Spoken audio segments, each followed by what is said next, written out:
I know anti-money laundering is on your mind, and I know you're heartily sick and tired of it. So here's a little tip that might be useful for you.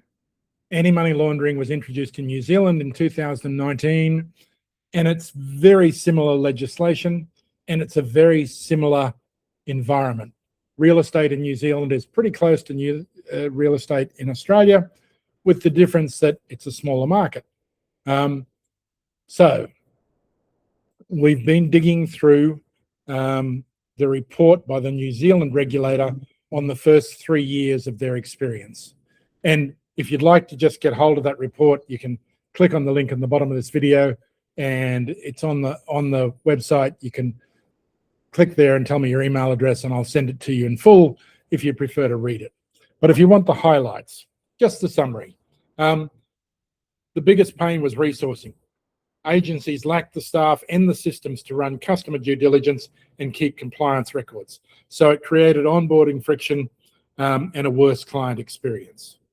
When regulators got around to auditing some of these places and actually looking at stuff, and that's coming in Australia too, the first round of audits won't be terrible.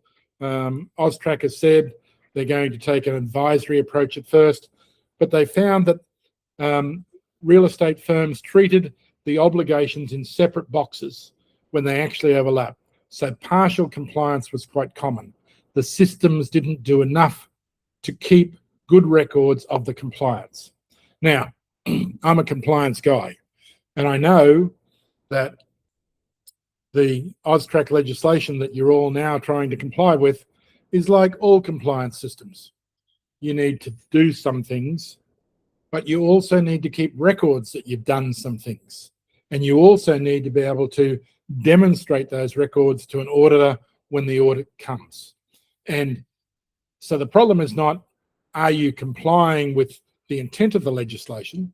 The problem is, can you prove it?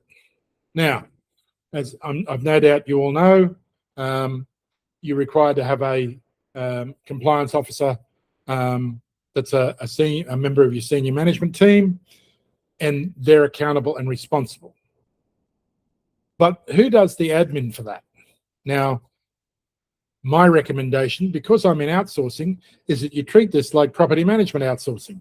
Yes, you've got to have a property manager who is in Australia, has a license, all that sort of stuff. But you can then have a team of as many as you like, Filipinos who are trained in property management for Australia, who live and work in the Philippines, and who support the property manager, so that the property manager is able to manage, not do the work.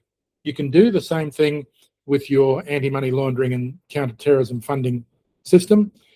You still have to have your compliance manager on staff. You still have to have your other staff do the things they have to do. But for the admin work, you can outsource that. And AUSTRAC actually said that in one of their online webinars a while back, and it's in the legislation that's possible. You can outsource it both in Australia and elsewhere in the world. And if you outsource it in Australia, of course, you'll be paying Australian costs. If you outsource it in the Philippines, you'll be saving 60 or 70% on those costs. So if any of this is of interest, do reach out. There's a link here somewhere that you can book a call with me to talk about or argue about this if you want to. There's also a document that you can download from there, and I'm happy to go through it with you. I do appreciate you staying with me. I know that the last thing you want to watch a video about right now is anti-money laundering, but maybe put it aside for some time and you'll come back to it later. One of the things that happened in New Zealand was that anti-money laundering admin staff were scarce, they were rare, they became very expensive, and it took about a year before outsourcing became common.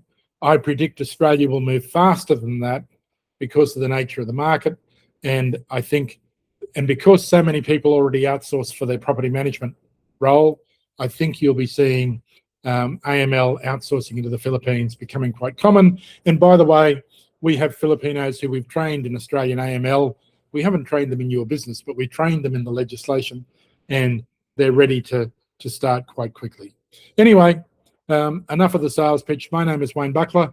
My address is wayne@outsourcingfit.com. I appreciate you having stuck with me this long, and click on the things that you like it so that other people who may be interested can see it, and the algorithm treats us kindly and shares it around. And doesn't matter what platform you're on, whether it's a like or a comment or a subscription or a tick box, whatever. And if you've got a comment, please feel free to make it. I look forward to seeing them and I'll respond to it. Bye now.